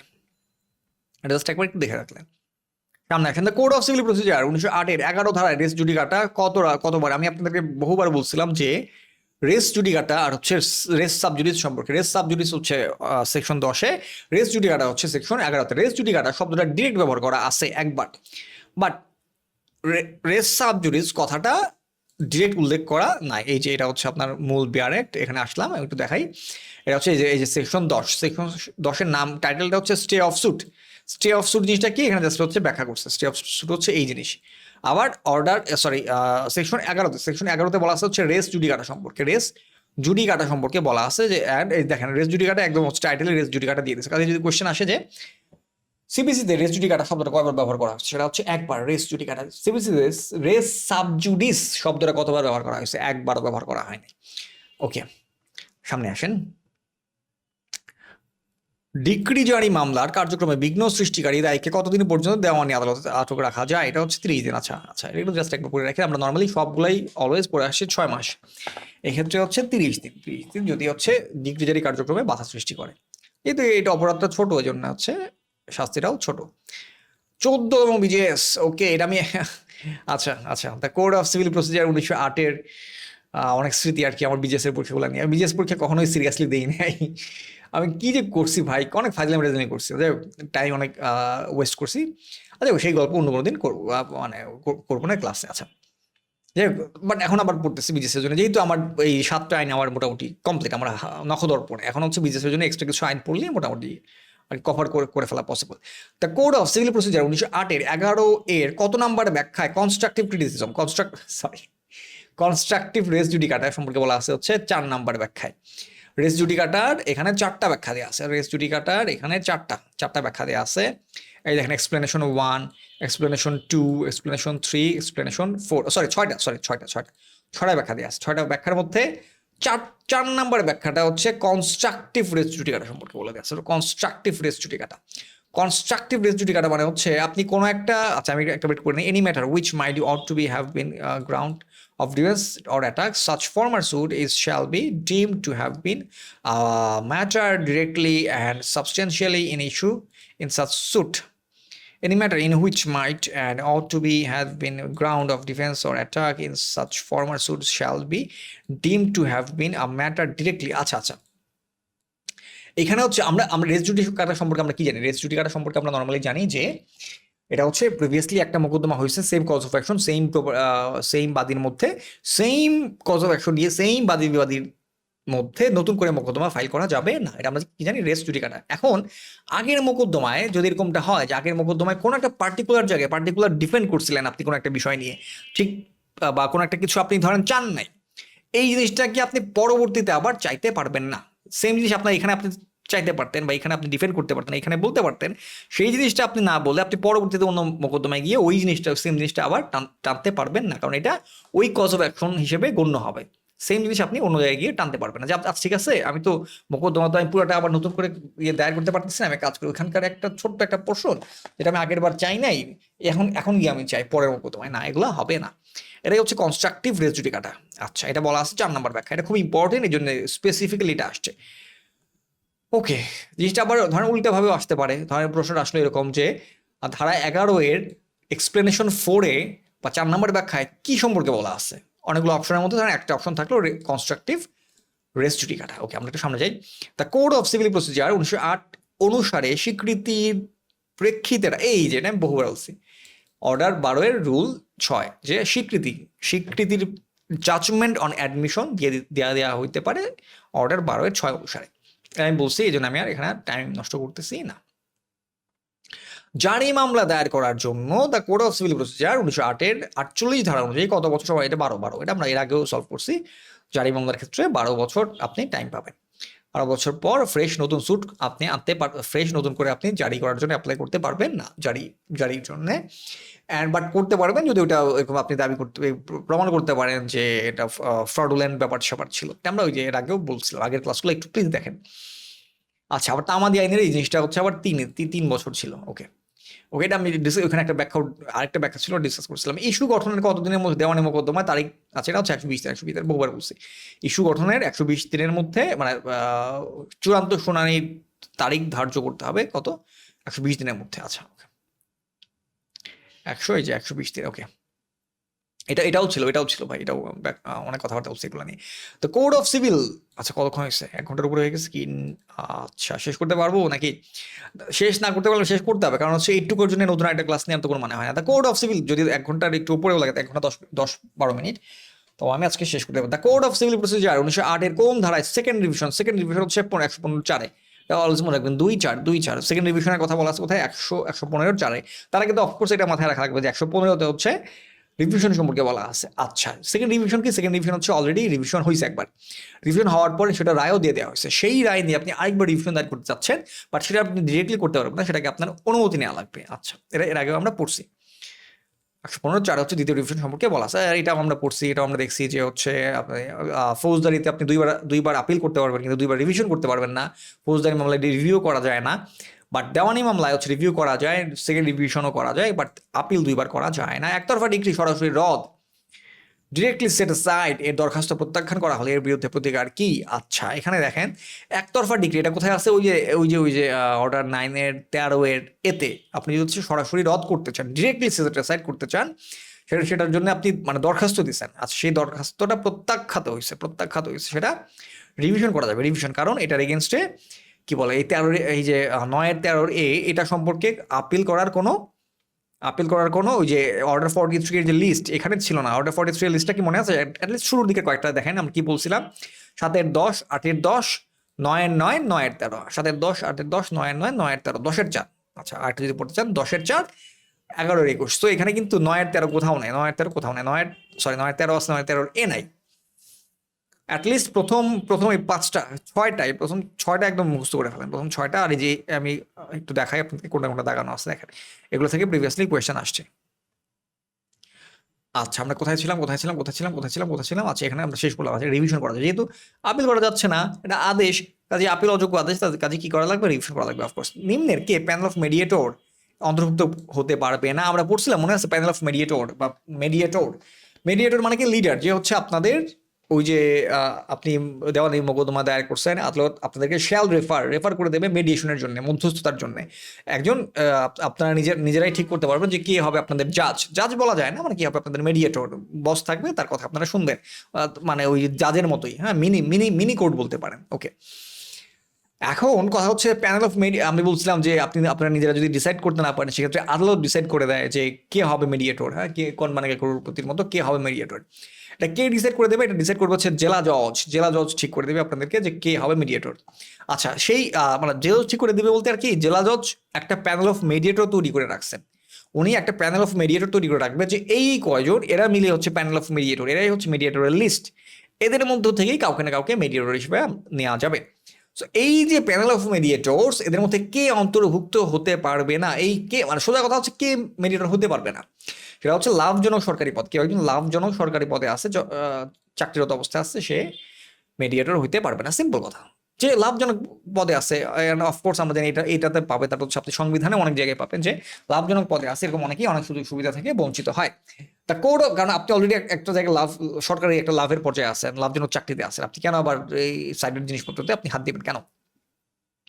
The code of civil procedure 1908 এর অর্ডার 1, 2, 3 38, ইয়াস, আচ্ছা, অর্ডার 37 আচ্ছা 37 অনুযায়ী দাখিলি সামারি সুট, আচ্ছা সামারি সুট কে নিষ্পত্তি করতে পারে? সামারি সুট মানে হচ্ছে ধরেন সংক্ষেপে যেমন আমরা ইয়েতে সিআরবিতে পড়ছিলাম সামারি ট্রায়াল, এখানে আপনি সামারি সুট এটা করতে পারে জেলা জজ। ওকে, জেলা জজ করতে পারে। এই সামারি সুটের ক্ষমতা দুইটা কোর্টেরই আছে, একটা হচ্ছে জেলা জজ আর হচ্ছে হাইকোর্ট। সামনে আসেন, দেওয়ানি আদালত the code of civil procedure 1908 এর কোন বিধান অনুযায়ী একটি দলিল ইম্পাউন্ড, আচ্ছা এটা হচ্ছে order 8 rule 8, sorry order 13 rule 8 ইম্পাউন্ড, দলিল ইম্পাউন্ড, এটা ওই যে বলছিলাম না 7-8টার মধ্যে আছে, যে শুধুমাত্র আপনাদের রুল এবং অর্ডার মুখস্থ রাখা, মুখস্থ না জাস্ট একবার পড়ে যাবেন আর কি, যে দলিল ইম্পাউন্ড, দলিল জব্দ করা যায়, মানে একটা কিন্তু খুব ইম্পর্টেন্ট একটা টপিক বা হচ্ছে একটা তথ্য, সেটা হচ্ছে দলিল জব্দ করা যায়, ইম্পাউন্ড করা যায় কোন কোন অর্ডারে, কোন রুল অনুসারে? Order 13 rule 8। আচ্ছা, এটা আপনার এখনো পর্যন্ত যেগুলো আসছে প্রিভিয়াস ইয়ারে, এগুলো এই যে এই রুল, মানে ডিরেক্ট রুল যেগুলো আসছে এগুলো একটু চাইলে লিখে ফেলতে পারেন, 7-8টার বেশি হবে না। সোলে ডিক্রির এগেনস্ট, এটা আমি বলতে আমি মুখের ফানা তুলে ফেলছি, সেটা হচ্ছে 96 এর তিনটা 96 এর সাবসেকশন 1-এ বলা আছে হচ্ছে ডিক্রি এগেনস্টে আপিল হবে, সেকশন 2 নাম্বার সাবসেকশনে বলা আছে যে এক্সপার্টি ডিক্রি এগেনস্টে আপিল হবে, 3-এ বলা আছে সোলে ডিক্রির এগেনস্টে আপিল হবে না, 3-এ বলা আছে।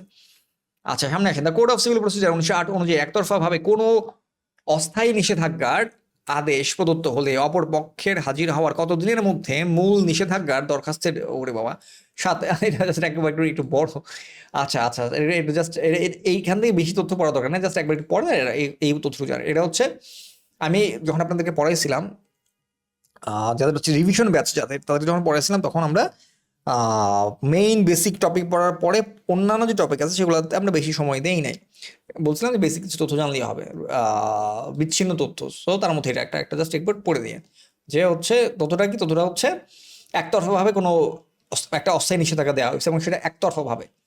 আচ্ছা, আদেশ দেওয়া হলে প্রদত্ত আদেশে অপরপক্ষে, এখন ধরো অপরপক্ষে এসে হাজির হয়েছে, তখন সেটার মূল নিষেধাজ্ঞার দরখাস্ত নিষ্পত্তি বিধান আছে 7 দিনের মধ্যে।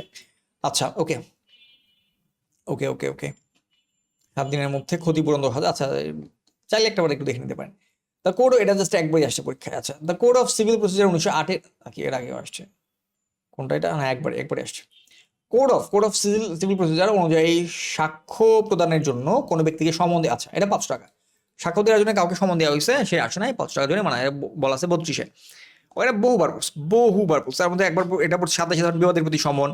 আচ্ছা, 29 বিদেশি সমন জারি, এটা দরকার নাই আপাতত। আচ্ছা, তারপর একবার দেখতে পারেন। ধারা 30 আছে হচ্ছে উদ্ঘাটন অনুরূপ বিষয়ের প্রতি আদেশ দানের ক্ষমতা। আচ্ছা, 31 সাক্ষীর প্রতি সমন, 32 হচ্ছে সেটার জন্য জরিমানা, সাক্ষী হাজির হতে ব্যর্থ হলে কার্য, আচ্ছা সরি এই যে 5 টাকা জরিমানা। The code of civil procedure 1908 এর 30 ধারা অনুসারে প্রদত্ত সমন অমান্য করলে, আচ্ছা ওইটাই আবার 5 টাকা, ওইটাই আবার, এটা আসছে 2023-এ। আচ্ছা, কতক্ষণ হয়েছে? 1 ঘন্টা হয়ে গেছে? হ্যাঁ, 1 ঘন্টা হয়ে গেছে। ডিক্রি জারি মূল্যে কোনো সম্পত্তি নিলাম বিক্রি হলে বিক্রি তারিখ থেকে কতদিন, এই যে আমরা পড়ছি 15 দিন, নিলাম বিক্রি 15 দিনের মধ্যে বাকি টাকা দিয়ে লাগবে 75%। সুনির্দিষ্ট চুক্তি প্রবলের মোকদ্দমা ডিক্রি দায়ী কর্তৃক ইচ্ছাকৃত হয়ে মান্য করতে অপারগ হলে তা জারির ক্ষেত্রে কোন ব্যবস্থা, আচ্ছা, একটা মানে কি বলে, ডিগ্রি জারির ক্ষেত্রে অমান্য করলে কি করা যেতে পারে? তাকে দেওয়ানি কারাগারে আটক রাখা যেতে পারে, অথবা তার সম্পত্তি ক্রোপ করা যেতে পারে, অথবা উভয়ই করা যেতে পারে। আচ্ছা, ওকে, আচ্ছা, এটা আই থিঙ্ক উভয় না হয়ে দেওয়ানি কারাগারে আটক ও সম্পত্তি ক্রোপ, এটাও তো হইতে পারে। আচ্ছা, আমি জাস্ট একটা স্ক্রিন আমাকে দেন, আমি শিওর হয়ে যাই। আমরা এটা পড়তেছি হচ্ছে বিজিএস ফাইনাল উইদাউট সলিউশন। ওকে, না উইদাউট না তো, উইথ সলিউশন। আচ্ছা, সেটা হচ্ছে 23-এ না 24-এ না 23-এ। 5 টাকা পড়লাম একটু আগে। হ্যাঁ, আনসার হচ্ছে ঘ, যেটা বললাম সেটাই, দেওয়ানি কারাগারে আটক রাখা হইতে পারে বা সম্পত্তি বা ক্রোপ অথবা উভয়ই করা হইতে পারে। এটা হচ্ছে এই যে এখানে আপনি এই যে ব্যাখ্যায় গেলে এটা দেখতে চাইলে দেখতে পারেন। আচ্ছা, okay. Appeal is a continuation of, এটা হচ্ছে একসাথে বলা আছে যে আপিলটা কি, আপিলটা হচ্ছে একটা কন্টিনিউশন অফ সুট। সুট দায়ের আপনি এটাই তো, আপনি হচ্ছে মোকদ্দমা দায়ের করছেন নিম্ন আদালতে, সেটা তার রায় দিছে, আপনি কি হচ্ছে আবার আপিল দায়ের করছেন মানে কি, যে আপনি জিনিসটা হচ্ছে কন্টিনিউয়াসলি চলতেছে।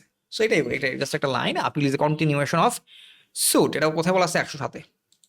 সামনে আসেন, এটা বলা আছে 100, দেখছেন 107টা কতবার আসছে।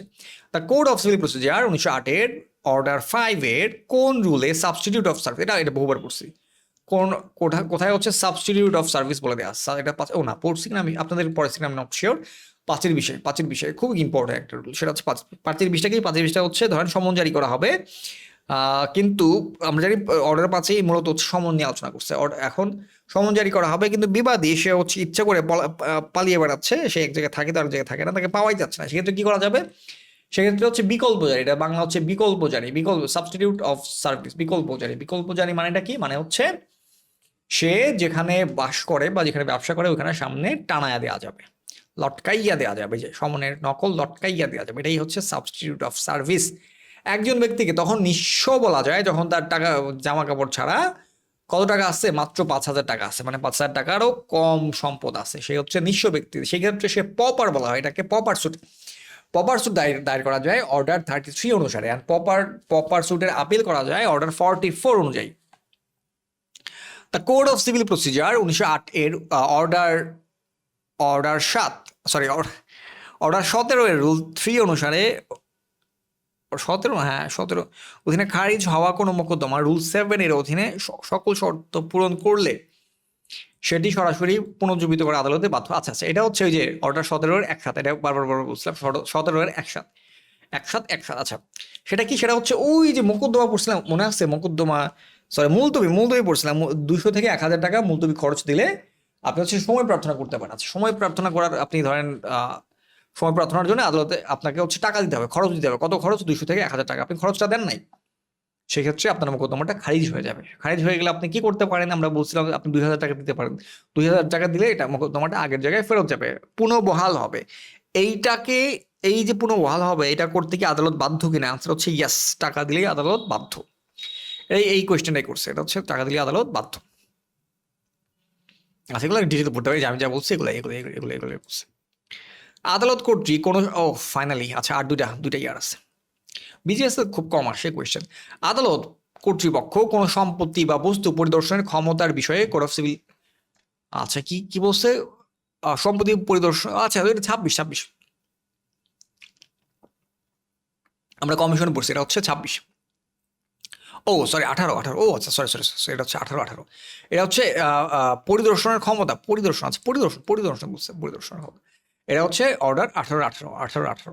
আচ্ছা, এটা হচ্ছে আপনারা এই চার্টটা একটু পড়বেন, এই চার্ট। আরেকটা হচ্ছে 26-এর 4 আছে, 26-এর 4, ওটা হচ্ছে আচ্ছা 26-এর 4 এর আগে আসছিল, এই সামনে আছে 26-এর 4। আচ্ছা 26-এর 4, আচ্ছা মানে 26 হচ্ছে আপনার কমিশন সম্পর্কে বলা আছে, আর এটা 18 এটা আসে, খুব ইম্পর্টেন্ট, একটু মনে রাখবেন যে সম্পত্তি বা বস্তু পরিদর্শনের ক্ষমতা, পরিদর্শন করতে যেতে পারে, সেটা কত? 18। আচ্ছা, এখানে লাইনটা যদি পড়ি, মোকদ্দমা যে কোনো পর্যায়ে কোনো সম্পত্তি বা বস্তু সম্পর্কে কোনো প্রশ্নের উদ্ভব হলে আদালত পরিদর্শন করতে পারে, কিন্তু কমিশনের কথা বলা নাই, জাস্ট আদালত পরিদর্শন করতে পারে। আচ্ছা, ওকে। আচ্ছা, এই যে 18 একদম মুখস্থ করে ফেলবেন, 18 আদালত কর্তৃক কোনো সম্পত্তি বা বস্তু পরিদর্শন ক্ষমতা, দ্যাটস ইট, আর দরকার নেই। কোড অফ সিভিল প্রসিজার 1908-এর কোনটা অনুযায়ী প্রদত্ত আদেশ আপিল যোগ্য নয়? এখানে কোনটা আপিল যোগ্য না, কোনটা আপিল করা যাবে না, একদম ইজি। আপনি যদি হচ্ছে অর্ডার 43 এর রুল 1, আমি বলছিলাম অ্যাটলিস্ট প্রথম 5 থেকে 6টা, প্রথম 6টা মুখস্থ করে ফেলতেন, 7-এর 10, 8-এর 10, 9-এর 9, 9-এর 13, 10-এর 4, 11-এর 21, এগুলো হচ্ছে আপিল করা যায়। দেখেন তো এগুলোর মধ্যে এগুলো আছে কিনা? হ্যাঁ, যে 7-এর 10 আছে, 8-এর 10 আছে, 10-এর 4 আছে, শুধুমাত্র 26-এর 4টা নাই ওইখানে, ওই লিস্টে। আপনি যদি পুরোটা যান 26-এর 4 পাবেন না। দেখেন 23 পর্যন্ত আসছে, 23-এর পর 25, 25-এর পর 34 চলে আসছে, 34, 35, কাজে 26টা ওখানে নাই। সো আচ্ছা হচ্ছে ক, সামনে আসেন। The code of civil procedure অনুযায়ী নিম্নের কোন বিষয়টি রেভিনিউ কোর্টের অন্তর্ভুক্ত নয়? কোনটা? রেভিনিউ কোর্টের অন্তর্ভুক্ত নয় কোনটা? আচ্ছা, কৃষির জমির ভাড়া এটা অন্তর্ভুক্ত, জমির মুনাফা অন্তর্ভুক্ত, জমির খাজনা অন্তর্ভুক্ত, কিন্তু সত্যের বিরোধের এগুলা এগুলা নির্ধারণ করা রেভিনিউ কোর্টের কাজ না, রেভিনিউ কোর্টের কাজ এগুলা না, এগুলো হচ্ছে মূল আদালতের কাজ। আচ্ছা, নিম্নের কোন ধরনের মোকদ্দমায় দাবিকৃত বস্তু আদালতে জমা দিতে হবে? কোন ধরনের, আচ্ছা এটা খুবই খুবই মজার, খুবই, এটা আমি বহুবার বলছিলাম, সেটা হচ্ছে ইন্টারপ্লিডার সুট নামে একটা কথা বলছিলাম, ইন্টারপ্লিডার সুট সেকশন 88-এ, এবং এটার অর্ডার হচ্ছে অর্ডার 35-এ বলে দেওয়া আছে, এই মানে এটা নিয়ে আলোচনা করছে। ইন্টারপ্লিডার সুট কি বলছিলাম, সেটা হচ্ছে কি একজন কিছু একটা পাইছে, আপনার আপনার দখলে কোনো একটা জমি আছে, বাট সেই আপনি জানেন এটা আপনার না, বাট আপনার দখলে দুইজন মানুষ এসে দাবি করতেছে ভাই এই জমিটা আমার, এ দাবি করতেছে এর, বি দাবি করতেছে বি এর। আপনি তখন করলেন কি, আপনি আদালতে গিয়ে একটা মোকদ্দমা ফাইল করে দিলেন যে এই যে জমি আমি দখলে আছি, কিন্তু এটার অ্যাকচুয়াল মালিকানা কে আমি জানি না, আমি তাদেরকে দিয়ে দিতে চাই। এখানে ঘটনা উল্টা, নর্মালি আমরা স্বার্থের জন্য মোকদ্দমা দায়ের করি যে আমি চাই, এটাতে হচ্ছে উল্টা আমি দিতে চাই, এটাকে বলা হয় ইন্টারপ্লিডার সুট। সো এই ক্ষেত্রে দাবিকৃত বস্তু যেটা নিয়ে আলোচনা করছে ওইটা আদালতে জমা দিতে হবে, সেটা অস্থাবর অনেক কিছু তো হইতে পারে, তাই না? আচ্ছা, স্থাবর বা অস্থাবর দুইটাই হইতে পারে। ওকে, আমরা সামনে যাই। হ্যাঁ শেষ, বাট 4টা প্রশ্ন আসছিল 24-এ। হ্যাঁ হ্যাঁ, তাকে মিস করছি কোনো, 46, 45, না মিস করে নেই। ওকে, লাস্ট 2025 এটা হচ্ছে আপনার এই গত বছরে আসছে 25। আছে এখানে প্রথম প্রশ্ন আসছিল যে অ্যামেন্ডমেন্ট কত সালে, লাস্ট অ্যামেন্ডমেন্ট হচ্ছে 8 মে 2025, 8 মে 2025। ও আচ্ছা, 26-এ হয়েছে আরেকবার, 26-এ হয়েছে, 26-এর ডেটটা।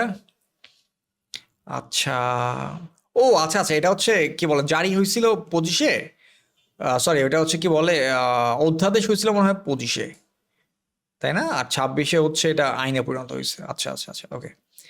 মুলতবি খরচা দাখিল করতে ব্যর্থ হলে আচ্ছা মুলতবি, আচ্ছা আচ্ছা, এই যে একটু একটু আগে সলভ করছি ভাই। মুলতবি খরচা ওই যে 200 থেকে 1000 টাকা যদি দাখিল করতে ব্যর্থ হন, সেক্ষেত্রে মোকদ্দমা খারিজ হয়ে যায় বা একতরফা নিষ্পত্তি হয়ে যায়, সেইটা আগের জায়গায় ফেরত নিয়ে আসতে 2000 টাকা আপনাকে দিতে হবে। আর সেটা কোথায় বলা আছে? 17-এর একসাথ, 17-এর একসাথ বলছিলাম, 17 একসাথ একসাথ। সমন জারির ক্ষেত্রে দেওয়ানি কার্যবিধির কোন বিধানটি সংশোধিত হয়ে শর্ট মেসেজ, আচ্ছা এটা নতুন নতুন নতুন এই যে রিসেন্টলি হচ্ছে, এটা রিসেন্টলি নাকি 2012-তে রিসেন্টলি তো হওয়ার কথা।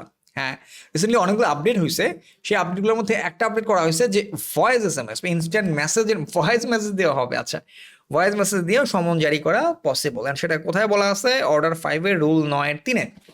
এখান থেকে এত ভেতর থেকে এর আগে প্রশ্ন আসে নাই, এই যে যেহেতু মনে হয় আপডেট হয়েছে জন্য হয়তো প্রশ্ন আসছিল। রুল 5-এর অর্ডার 5-এর রুল 9-3-এ, এটা হচ্ছে ওই যে বললাম না, একটা লিস্ট করে ফেলবেন 5 থেকে 7 থেকে 8টা, তার মধ্যে এটা একটা ধরেন লিখে ফেলেন যে শর্ট মেসেজ, আর এটা একটু রিডিং পড়ে আর কি। লাস্ট কোয়েশ্চেন, আর দুইটা আছে। The code of civil procedure 1908-এর কোন ধারায় আপিল পর্যায়ে, আচ্ছা এটা বহুবার বলছি, 89-এর এটা এ আলোচনা করছে হচ্ছে মধ্যস্থতা নিয়ে, 89-এর মূল মধ্যস্থতা নিয়ে, আর 89-এর সি এই মধ্যস্থতা আপনি যদি আপিল মানে এটার আপিল নিয়ে আলোচনা করছে হচ্ছে 89-এর সিতে, আপিল পর্যায়ে মধ্যস্থতা মানে, ও আচ্ছা আপিল, এটা মানে হচ্ছে যে আপনি একটা তো হচ্ছে মূল মোকদ্দমার টাইমে আপনাদেরকে পাঠাইছে মধ্যস্থতার জন্য, একবার হচ্ছে আপিলে গেছেন তখন আবার ধরেন পাঠাইছে আপনাদেরকে মধ্যস্থতার জন্য, সেটা সম্পর্কে বলা আছে 89-এর সিতে। দেওয়ানি মোকদ্দমা এটা আমরা বহুবার বলছি, ইভেন এই আজকের আলোচনার সরি আজকের আলোচনার একদম প্রথমেই আলোচনা করছিলাম, সেটা হচ্ছে মিথ্যা বা বানোয়াট মামলা করলে ক্ষতিপূরণমূলক খরচ কত? 50,000 টাকা, বলা আছে 35-এর এতে। এটা আগে ছিল 20,000, এখন হচ্ছে 50,000 টাকা। আই থিঙ্ক আরো একটা আছে, the code of civil procedure 1908-এর অর্ডার 7 রুল 10 7-10 কে রিটার্ন এগেনস্টে কি করা যায়? আপিল করা যায়, রিটার্ন এর এগেনস্টে আপিল করা যায়। 7-এর ওই যে 43-এর রুলের 1-এর একদম প্রথমটাই তো 7-10, খুব ইম্পর্টেন্ট প্রথমটা। ওকে, তাহলে হচ্ছে আমরা ফিনিশিং আছে স্পেসিফিক রিলিফ অ্যাক্ট দেখে ফেলি।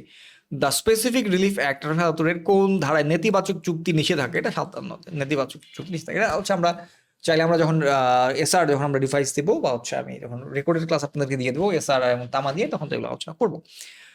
এরই মাধ্যমে আমরা ফিনিশিং দিয়ে দিলাম কিসের? আমরা হচ্ছে সিপিসি হোল সিপিসি সব কোয়েশ্চেন আমরা সলভ করছি। এই যে আজকেটা নিয়ে 4টা ক্লাস, এই 4টা ক্লাসে আপনাদের মানে বলতে পারেন 70 to 80% এই ক্লাস থেকেই কমন পড়বে, মানে এই টপিকগুলো থেকেই আসবে। এই ক্লাস কমন পড়বে বলতে এই টপিকগুলো থেকে আসবে।